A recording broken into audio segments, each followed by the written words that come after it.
Hey, it's Leah with Daley Conversations, and I have a special guest with me today, and we love to get to know our special guests. So, Leah, if you don't mind telling us something interesting about yourself, who you are, and what you do. Yeah, absolutely. Hello. So my name is Leah Bleish. I am a director, a producer, a writer. I'm a filmmaker working in LA. And what that means is different things on a daily, weekly, monthly basis.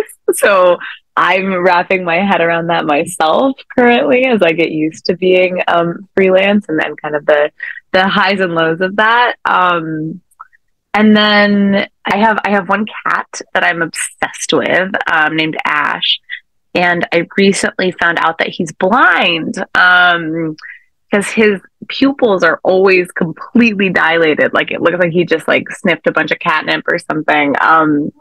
And he would like bump into things and stuff. And I took him to a cat ophthalmologist, and she was not able to do anything for him besides charge me money and tell me that he's pretty blind.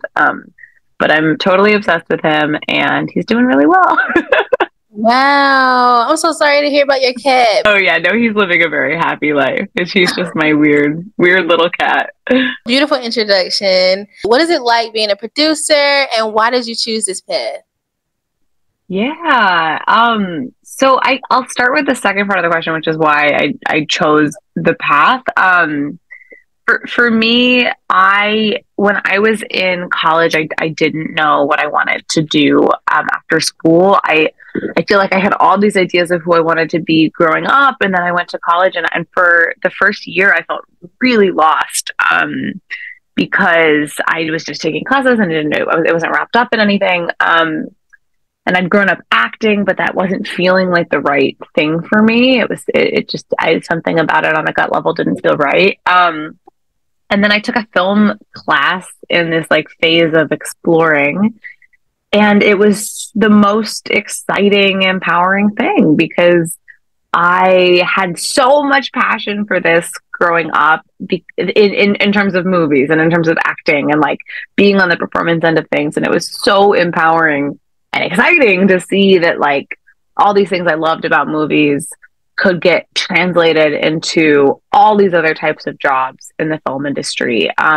And that there was a whole field where I could like take this thing that I thought was just a hobby or like a thing that I was more into than other people, but didn't really know why. And I could turn it into a career, even if it's a slightly unstable career. And so that was how I got into it. I just really fell in love with film in college and joined every club and like started clubs and made as many things as I possibly could. And did internships and like just kept trying to kind of work to start a career after college. And then the first part of your question, what's life like now as a producer, as a director? It's different every day. I am somebody that likes to take on a ton of projects. So like right now, I'm working about 20 hours a week in post on this RoadTrip Nation documentary, which is how we met. But then I'm co-writing two features with different friends, and we're trying to get them both done by the end of the year. So that takes up a ton of time.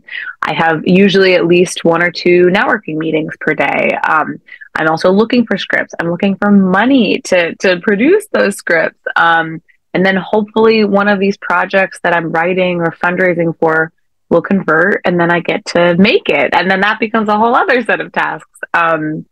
So yeah, it's different all the time. And as I make my peace with that sort of unsteady flow, it can be very fun. Wow, it sounds like you have a very busy life. When I went to California, I was like, wow, it's very busy here. Um, and so I love that for you. And I just want to ask you a question before we talk about like how we met. What would you, imagine yourself doing? Like if you had no barriers, no limitations, and you could just do what you wanted to do, what would that be? Oh my gosh. If I could just take like the financial pressure off of myself for a period of time, it would be so delightful. It would feel so good. And I think I feel really lucky. I think it's a privilege to be able to say that like if I could take all the needs off of life for a moment, like I would still be here in LA doing what I'm doing. I just would do it in a less stressful way. And I wouldn't need to be like working a bunch of different side jobs to try to make ends meet in between chasing like the big dreams. Because really what I want to be a feature filmmaker. I want to make big movies. I want to make movies that that you would have heard of, that show up on Netflix, that show in theaters. Like I want to do what I'm doing on a bigger and bigger and bigger scale, and that's a lot easier to chase when you can just be tunnel visioned and go, okay, I'm gonna make another indie movie, and not only that, but I'm gonna pay for it myself because I have unlimited resources in this like hypothetical scenario. But I would still be chasing film, and I just want to build it. I want to build it into a sustainable business, which means building out a production company and trying to do things in a way where I'm not just like a hired gun, but I'm also controlling the process too. On the big screen, making it big. I see that for you, especially, you know, as how we met. And I would love for you to talk about that more, about how we met and how life on the road has shaped you as a producer. Yeah. So we met on the RoadTrip Nation Educational Entrepreneurs road trip, which is going to be a 2-episode show on PBS sometime in the spring, which is super exciting. Although it's going to have a different title. I think it's going to be called something like Learning Reimagined or something like that. But Leah was one of our 3 stars of the documentary, and was selected out of a pool of, I think, like over 50 applicants, to come onto the road trip. And she was amazing, and we loved having her on the trip. Super, super, super charismatic and fun. Yeah. And so then I was for context, I was the director of the trip, which also becomes quite, like you said, like with the producer element, like there's definitely that element on the road as well. Because we were a 3-person crew and then a 6-person team, including Leah and our 2 other road trippers. So it was the 6 of us living in an RV, driving from New Orleans to New York throughout the course of like 2.5 weeks in the hottest part of the year, in July, which was definitely an experience, the heat element.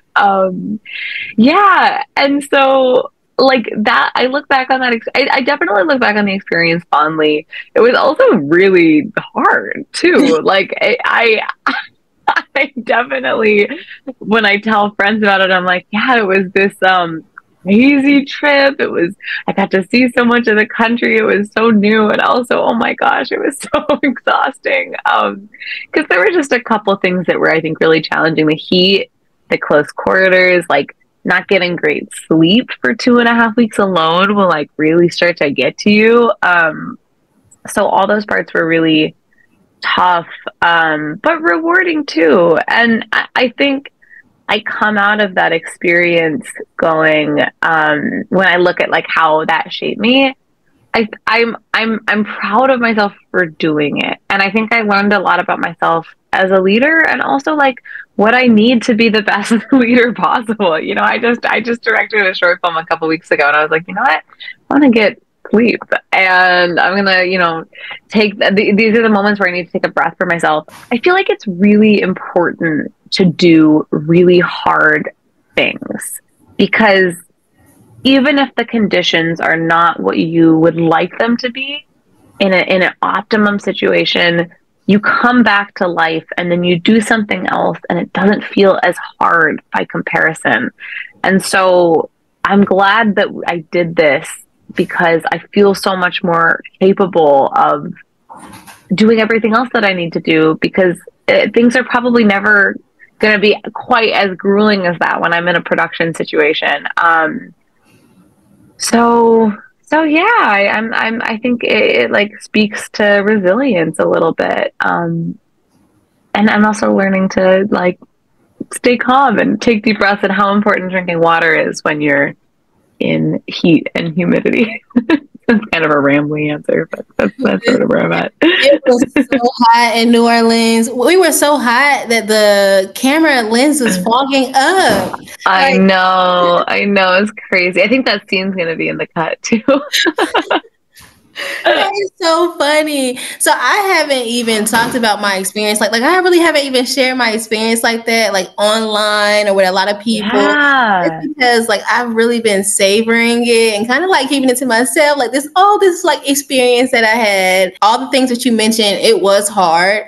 But like for me, when I think about the trip, I think about all the fun that I had. Like I don't go back about like, the things. I'm just like, like it was just really fun. Like when I first started this trip, the first week of the trip, it was hard for me. And it's funny because for you all, it seemed like it was flip flop. Like when I talked to the other road trippers, when I talked to you all, it was like the first week was so fun. But for me, the first week was hard and I was like very teary eyed and like missing my family. But the second week for me was so fun. And for you all, everybody was like, the second week was so hard. I'm ready to go home. I had so much fun that second week. And I started to really like just enjoy the trip and like get out of my head about my daughter, my husband, like mother, like still just having those like maybe those daunting thoughts or feeling guilty. A lot of things that we kind of talked about. Like the second week I was feeling a lot better about it. I was just like, yes, like this is a great experience to have. I got to travel for free. I got a lot of good footage. I'm really, all together so that I can share my experience. But it was fun for me. It really was. Everything after Philly was so fun. Like that was such a turning point in the trip. And we ended on such a good note. Like it was really just so joyful those last couple of days. And I will say too, like that was something that I've been getting feedback from the RoadTrip Nation team on, is like it's not always like that. Like it's of course a lot of their trips it is, but also like a lot of the time that if there's like tension or it's hard, like it doesn't always resolve by the end of the trip. But I feel like we had like at the end we felt like such a family. We really did. And it just got so fun. Yeah, you can really see it in those interviews at the end too, like when you guys are all chatting in the space in New York. Yeah, you can really see how joyful everybody is. Yeah, do you feel like I mean I'm so curious, like what's life like been like for, I mean, and we can talk about it now or we can talk about it later, but I would love to know like if how life has been for you post road trip, and if there's anything from those interviews or just from the process that you've been carrying with you. Yeah, I mean, honestly, like I've been tired, but I've been super motivated. Like when I got back from the road trip, I started my garden program. I recently just finished the garden program, and it was like my first official garden program that I created the curriculum for and directed it with a program coordinator and organized it and hosted and all the things. So like, being a garden educator. So that was like my first time doing that. And I really enjoyed it. I got great feedback, surveys from parents. And so then I was like, okay, you know what? I'm just going to hop back into podcasting. I met a couple of people, like I can reach out to people. It just made me believe more in myself, I guess. Like that trip, like during that time, I was maybe feeling a little less confident, just like I don't know what I really want to do or where I want to go, or just overthinking a lot of things, And after the trip, it was just like, I don't care, like it doesn't really matter as long as I can take the steps and move forward, and just release the negativity about like, okay, when it comes to social media and things like sharing things, sometimes I get like people they may see me and may not feel like I'm this person that may get social anxiety, but it's kind of scary and daunting to post things on social media and people not get a reaction. All these things that you feel like you would get if you post something. Those things are like, true feelings. And I don't like posting on social media. I really don't. And so it just kind of motivated me to at least put myself out there a little bit and continue to do that, because there was a point in time that I was doing that and I stopped. And so for me, it's not about like getting all the followers and getting this. It's just really about doing the work, meeting the people, and kind of seeing like where things will go, and just kind of doing the things that I love. It just really inspired me to continue to do the things that I love. Like even when it's hard, because like the road trip was really hard, but we were still doing things that we enjoyed. Like I enjoy talking to people, and I enjoy traveling. So it was like, just continue to do the things that you love.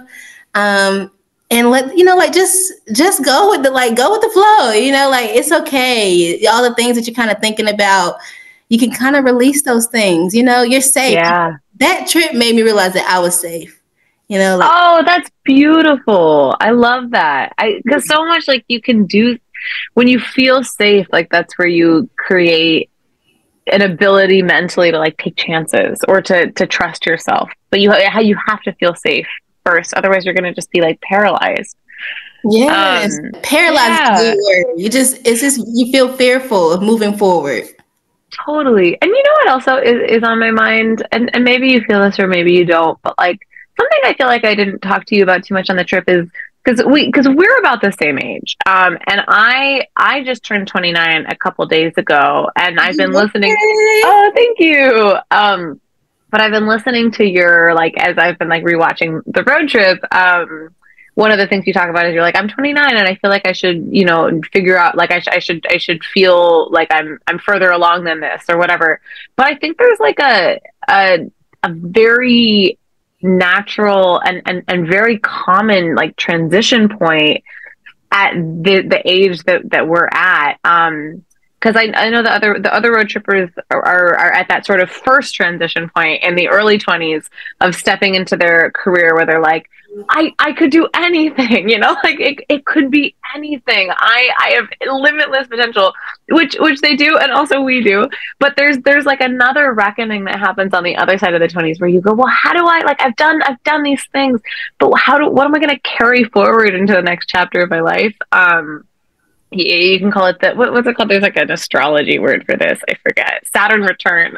I don't know why I bring this up. I guess besides to say like, I think as much as like there's a very natural point to take the road trip right out of college to be like, what path did I take? I also think there's a really cool transition in the late 20s too of being like, I know who I am. I actually really do know who I am and I know what I want to do, but how do I create the life that I want to lead? And it's actually almost more actionable than when you're right out of college. So anyway, that's just something that was on my mind because I was hearing you talk about being 29 and now I'm officially 29. No, that's so true. Like, it's just, you're so right. I took this trip and I'm like, you know what? I can do it. Like, I can take the steps and put the action in to create the life that I want. I've seen so many people on the trip. Like, we met Wendy Cobb. Okay. Oh yeah, hell yeah, we did. So it's like, it was very refreshing, and it was just a much needed experience. And I'm just glad that I got to have that.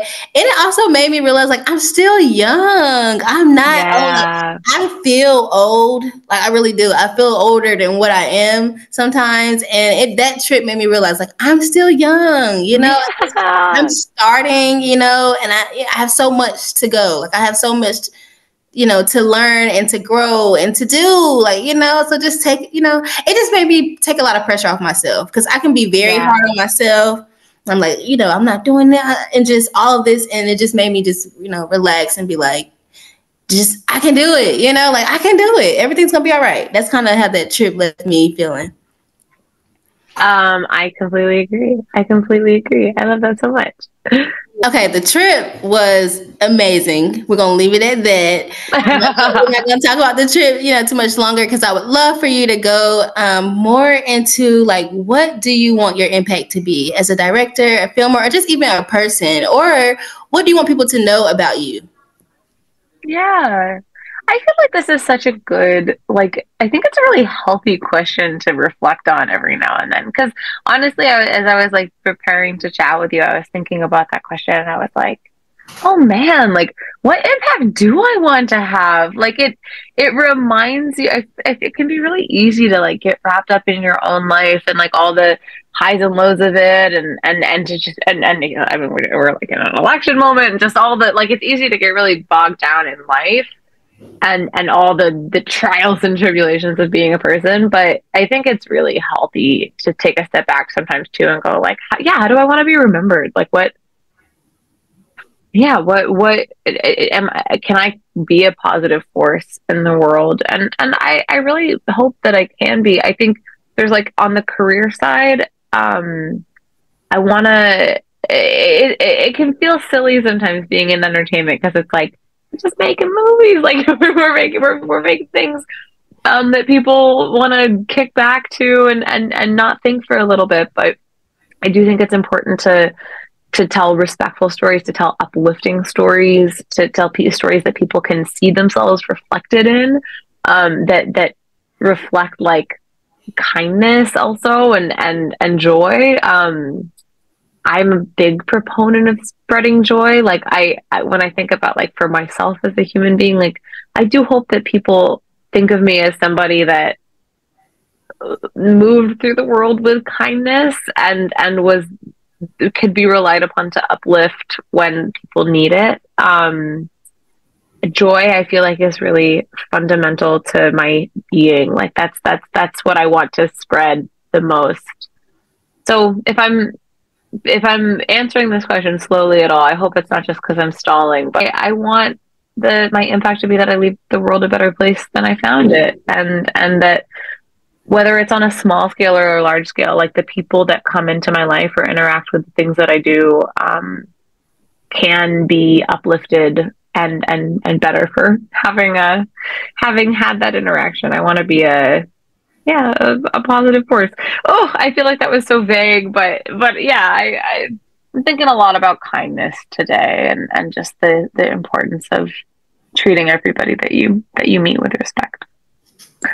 Well, that's beautiful. I don't think that it's like cliche. I think everyone should want to, try to be a positive force. Because, I mean, as an educator, I tell my students all the time, when you're kind to others, you spread it. People are kind to it. It's a gradual thing. Like it continues to spread and spread and spread. We even watched a video about the science of kindness and how if you are kind to others, it will spread. And so it's the same thing. If you are not respectful or if you're negative towards others, it will spread. So I always say, kindness, or do you want to spread, hatefulness or ugliness or negative, whatever it is, negativity? And they always say kindness. Nobody wants to, feel unloved. Yeah, truly. So it's nothing wrong with the answer. Yeah. Anything that you feel too, like for your impact in the world? Listen, I was gonna say the same thing. I just want to be a positive force. Like I just want to be a positive impact, especially when it comes to the youth and just being an inspiration, having someone see themselves in me. Yes. Like, and just being able to motivate people just from living life and doing things differently, and just having faith and just knowing that things are going to work out and believing in that. And then when it does work out, and it's still every day it's working out, like you said, either a small impact or a big impact. If I can do my part and show someone kindness, show someone love, or really just be myself and be me and do me, that's really like what I want to do in life. It's just be me, Well, also like it's easiest to be the best version of yourself when you're being really kind to yourself too. Like that ability to like give love to the world is it can be draining if you're putting that pressure on yourself, but you're not also giving the love to you as well. And so like fostering sort of that safety feeling, like that you're safe to be in your own skin, that you love yourself and can always be your own support network. And then I think that can be really infectious to other people too. Yes, we always need to first love yourself. Okay, so that was beautiful, Leah. So before we go, I would love for you to just take some time and give your younger self some advice. So if you could have a conversation with your younger self, what would that conversation be? We just had some good advice, which is the love yourself element. But I don't know if I feel like my younger self was sassy and would not hear that. So I feel like a couple things, like there's like the silly small things. Like I wish that I could like keep my younger self off social media longer. Like I really feel how addictive it is now, and I wish I could have somehow convinced young Leah at the dawn of Instagram to just not make an account. I think it would have saved me a lot of hours of my life that I'll never get back. but maybe you need it for professional promotion and stuff like that. I don't know, whatever. So if I could somehow foster healthier relationships there, that would be great.